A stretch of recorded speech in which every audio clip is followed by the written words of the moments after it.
MP board के जितने भी ऐसे विद्यार्थी हैं जो मेन एग्ज़ाम में फेल हो गए थे और अब उन्होंने द्वितीय एग्ज़ाम का क्या डाला है, फॉर्म डाला है, तो आपका जो पेपर रहेगा वो रहेगा 23 तारीख को। 23 जून को आप देने वाले हैं विज्ञान का पेपर, जो कि आपका 75 नंबर का रहेगा। 23 टोटल उसमें क्वेश्चन रहेंगे और 3 घंटे में पूरे पेपर को आपको हल करना है। हिंदी और इंग्लिश वर्जन में आपको पेपर पूरा मिलेगा। तो जितने भी विद्यार्थी 23 जून के लिए तैयारी कर रहे हैं, 23 जून का आपका विज्ञान का पेपर रहेगा। एमपी बोर्ड द्वितीय परीक्षा की हम बात कर रहे हैं। अगर आपने विज्ञान के अलावा किसी और विषय का फॉर्म डाला है तो आप कमेंट बॉक्स में बताइएगा ताकि उसका वीडियो आपको मिल सके। अगर आप उस वीडियो को भी प्राप्त करना चाहते हैं तो आप चैनल को सब्सक्राइब करके घंटी की बटन को ऑल पर कर लीजिएगा, जिससे आने वाले वीडियो का नोटिफिकेशन आपको मिल जाएगा। चलिए तो बिना देर की स्टार्ट करते हैं प्रश्न क्रमांक पहले से। तो प्रश्न नंबर पहला आपकी स्क्रीन पर यहाँ पर आ चुका है। देखेंगे आप प्रश्न नंबर पहले को। एक वाक्य में क्या देना है, उत्तर देना है। जो भी विद्यार्थी इस क्लास को देख रहे हैं, आप इस क्लास को एक बार शेयर ज़रूर कर दें, क्योंकि यूट्यूब ने क्या करा है, हमारे सभी दोस्तों तक नोटिफिकेशन नहीं भेजा है। तो आप सभी की जिम्मेदारी है, एक बार उनको नोटिफिकेशन आप पहुंचा दें। उसके बाद में वो देखे या ना देखे कोई दिक्कत नहीं है, लेकिन आप एक बार शेयर ज़रूर कर दो उनको। चलिए प्यारे बच्चों, तो यहाँ पर पहला क्वेश्चन है, चुंबक के कितने ध्रुव होते हैं? तो चुंबक के जो ध्रुव होते हैं बच्चों, वो होते हैं 2। चुंबक के 2 ध्रुव होते हैं। अब ये कौन कौन से होते हैं, आप सभी मुझे कमेंट बॉक्स में जल्दी से बता दो। इंग्लिश मीडियम के और हिंदी मीडियम के सभी बच्चों के लिए यहाँ पर पेपर होने वाला है, तो आप सभी एक बार शेयर ज़रूर कर दीजिए। और चुंबक के 2 ध्रुव कौन कौन से होते हैं, कमेंट बॉक्स में देखता हूँ सबसे पहले कौन बताता है, जल्दी से बता दीजिए। अगला क्वेश्चन है, तारों का टिमटिमाना किस प्रक्रिया का उदाहरण है? तो बच्चों अगर हम बात करें तारों का टिमटिमाना किस प्रक्रिया का उदाहरण है, तो इसका आंसर हो जाएगा अपवर्तन। अपवर्तन आपका सही उत्तर यहाँ पर हो जाएगा। अगले प्रश्न को देखेंगे आप, दर्पण सूत्र लिखिए। तो दर्पण का जो सूत्र होता है बच्चों, वो होता है 1/F बराबर 1/V प्लस 1/4। इस प्रकार आपका दर्पण का क्या हो जाएगा, सूत्र हो जाएगा। ठीक है, यहाँ पर पूरा लिखा है, आप देख भी सकते हैं। हमारे इंग्लिश मीडियम वाले बच्चे यही सूत्र लगाएंगे, है ना। और पहले का आंसर क्या हो जाएगा, आपका 2 हो जाएगा, ध्यान रख लीजिएगा।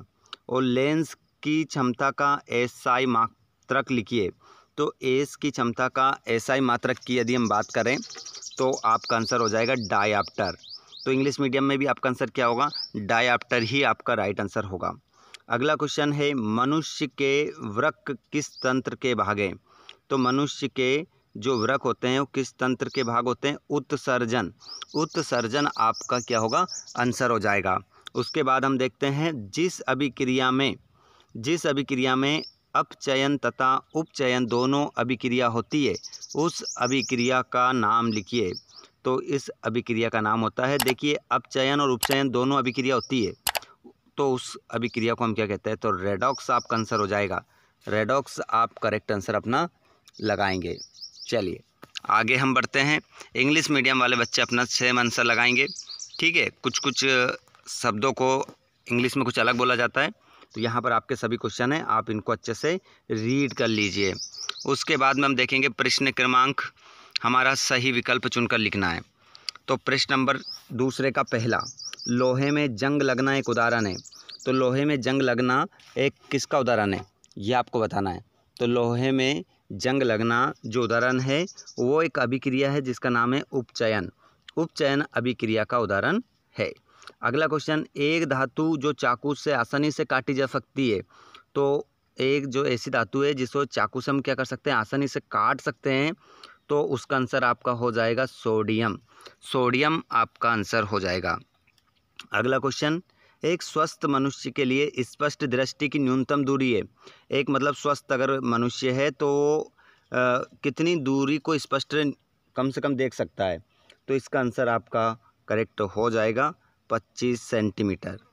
25 सेंटीमीटर आपका इसमें उत्तर सही होगा। आगे चलते हैं, अगले प्रश्न को आप देखेंगे यहाँ पर, लघु पतन के समय परिपथ में विद्युत धारा का मान, तो लघु पतन के समय जो परिपथ है ना बच्चों, उसमें विद्युत धारा का जो मान होता है बहुत अधिक क्या कर जाता है, बढ़ जाता है। ऑप्शन नंबर चौथा आपका सही हो जाएगा। अगले क्वेश्चन को आप देखेंगे यहाँ पर। क्वेश्चन नंबर आपका रहेगा 5वां, निम्नलिखित में से कौन से समूह में केवल जैव निम्नीकरण पदार्थ है। तो जैव निम्नीकरण पदार्थ कौन सा है, ये आपको बताना है। तो इसमें आप देखेंगे, देखो फलों के छिलके, केक, नींबू का रस, ये जैव निम्नीकरण पदार्थ है। तो ऑप्शन नंबर बा हमारा सही होगा। और अगला क्वेश्चन है छठा, विद्युत आवेश का एसआई मात्रक है। तो विद्युत आवेश का जो एसआई मात्रक होता है ना बच्चों, उसका नाम होता है कूलाम। कूलाम आपका करेक्ट आंसर हो जाएगा। आगे हम चलते हैं। इंग्लिश मीडियम वाले बच्चे देखिए, rusting of iron is an example of. तो ऊपर जो आंसर बताए हैं ना आपको, सेम टू सेम वही आंसर आपके यहाँ पर हो जाएंगे।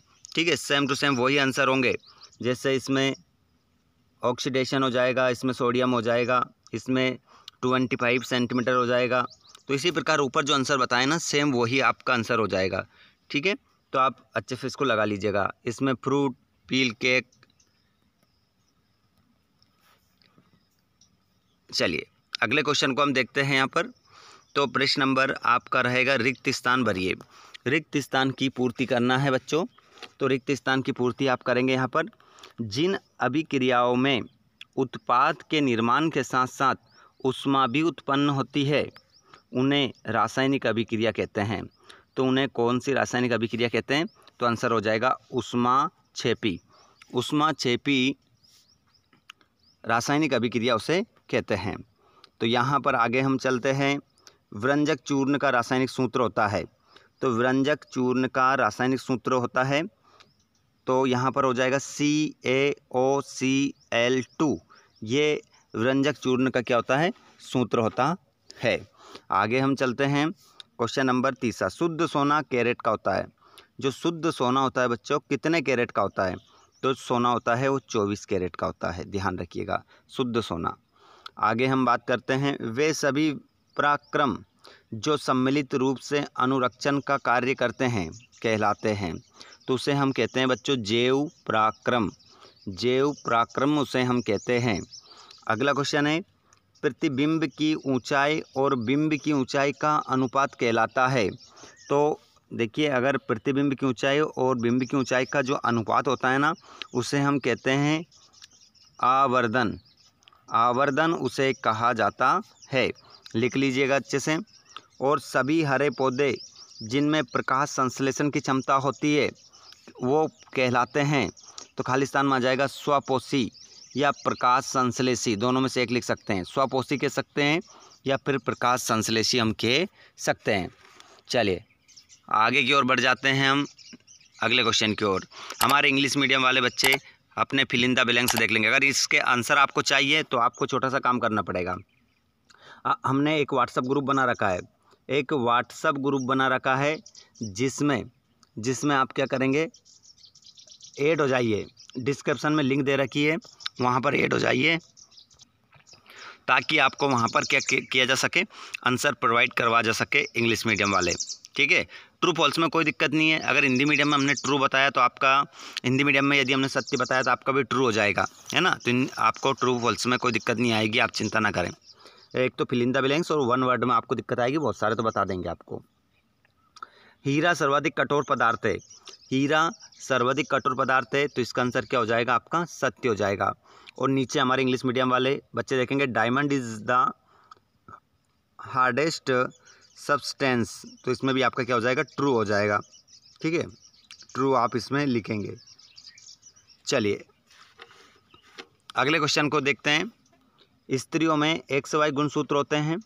नहीं, असत्य होगा, नहीं होते हैं।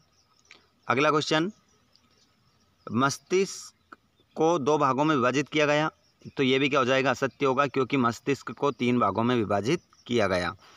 अगला प्रश्न देखेंगे, विद्युत विभवांतर का SI मात्रक ओम है। तो इसका भी क्या हो जाएगा? असत्य आपका आंसर रहेगा, नहीं होता है। अगला क्वेश्चन, वे पदार्थ जो जैविक पराक्रम द्वारा अपघटित हो जाते हैं जैव निम्नीकरण कहलाते हैं। तो बिल्कुल सही तो बात है भैया, ऊपर ऑब्जेक्टिव में हमने पढ़ा था, सही बात है। सत्य, उत्तल दर्पणों का उपयोग सामान्यतः वाहनों के पश्च दृश्य दर्पण के रूप में किया जाता है। तो ये भी क्या हो जाएगा, ट्रू हो जाएगा, सत्य हो जाएगा हिंदी मीडियम के लिए। और हमारे इंग्लिश मीडियम वाले बच्चों के लिए छठा वाला क्या हो जाएगा, ट्रू। ट्रू आपका आंसर इसमें हो जाएगा। ठीक है, तो यहाँ पर आप देख सकते हैं इंग्लिश मीडियम के ट्रू फॉल्स सेम आंसर है ऊपर जो बताए हैं।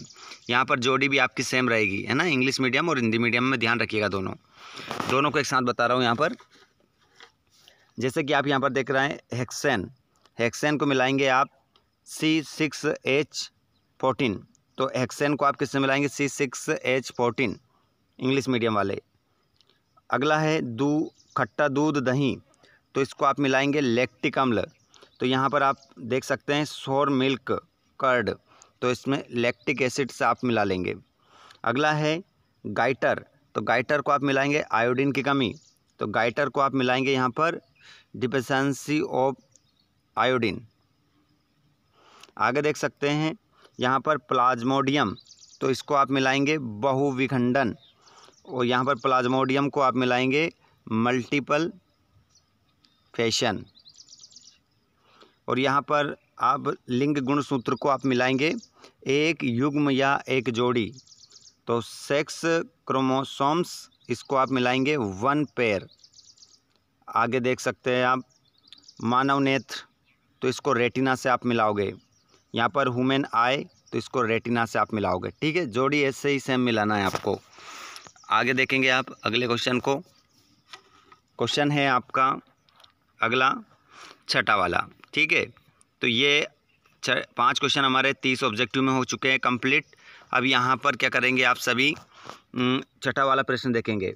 मेंडल के प्रयोगों द्वारा कैसे पता चलता है कि लक्षण प्रभावी अथवा अप्रभावी होते हैं, लिखिए। अथवा में देख सकते हैं मानव में कुल गुणसूत्रों की संख्या लिखिए और मादा एवं नर के गुणसूत्रों में अंतर लिखिए, और गर्भ निरोधक 2 युक्तियों के नाम लिखिए, और माँ के शरीर में गर्भस्थ भ्रूण को पोषण किस प्रकार मिलता है, बताइए। अगला है क्वेश्चन देखेंगे आप, मनुष्यों में ऑक्सीजन तथा कार्बन डाइऑक्साइड का परिवहन कैसे होता है, लिखिए, और हमारे आमाशय में अम्ल की भूमिका लिखिए।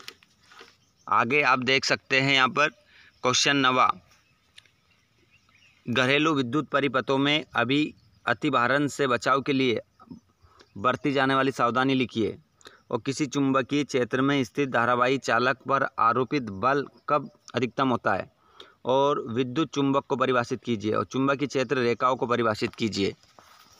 आगे भी आप देख सकते हैं यहाँ पर 11वां और 12वां देख सकते हैं, कठोर जल को मृदु करने के लिए सोडियम यौगिक का उपयोग किया जाता है, लिखिए, और गंधीय सूचक को परिभाषित कीजिए, और पादप हार्मोन को परिभाषित कीजिए, प्रतिवर्ती क्रिया तथा टहलने को परिभाषित कीजिए।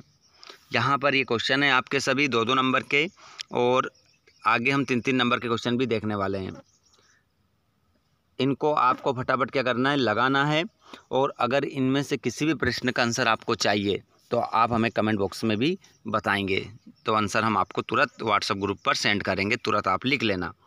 हाइड्रोजनीकरण को परिभाषित कीजिए, समजातीय श्रेणी को परिभाषित कीजिए, जंतुओं के रासायनिक समन्वय की प्रक्रिया लिखिए, कार्बन के 2 गुणधर्म लिखिए जिनके कारण हमारे चारों ओर कार्बन यौगिकों की विशाल संख्या दिखाई देती है, ऑक्सीकारक की परिभाषा लिखिए, निकट दृष्टि दोष को परिभाषित कीजिए, और वर्ण क्रम को परिभाषित कीजिए, पुष्प की अनुदैर्ध्य काट का नामांकित चित्र बनाना है, और मनुष्य के मादा जनन तंत्र का स्वच्छ नामांकित चित्र बनाना है, किसी भी चालक का प्रतिरोध किन कारकों पर निर्भर करता है।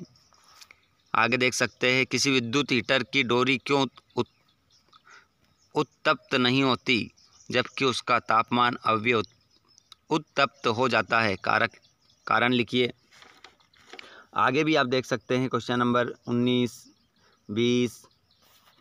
आगे आप देखेंगे क्वेश्चन नंबर 21, धमनी और शिरा में अंतर, वायवीय तथा अवायु श्वसन में अंतर। 22वां क्वेश्चन देख सकते हैं स्क्रीन पर। 23वां देख सकते हैं आप। ठीक है, पूरा क्वेश्चन पेपर है ये आपका। अगर आपने इनमें से कोई सा प्रश्न कंप्लीट नहीं किया अभी तक, तो आप हमें तुरंत कमेंट बॉक्स में बताओ, हम आपको तुरंत व्हाट्सएप ग्रुप पर इसके आंसर सेंड कर देंगे। ठीक है, व्हाट्सएप ग्रुप से ज़रूर जुड़ जाइएगा। और साथ में आप इस लाइव क्लास में कहाँ से जुड़ रहे हैं कमेंट बॉक्स में बताइएगा। तो बहुत सारे बच्चों ने, पहले मैंने पूछा था कहाँ से आप इस क्लास को देख रहे हैं, तो बहुत सारों ने लिख दिया था घर से देख रहे हैं।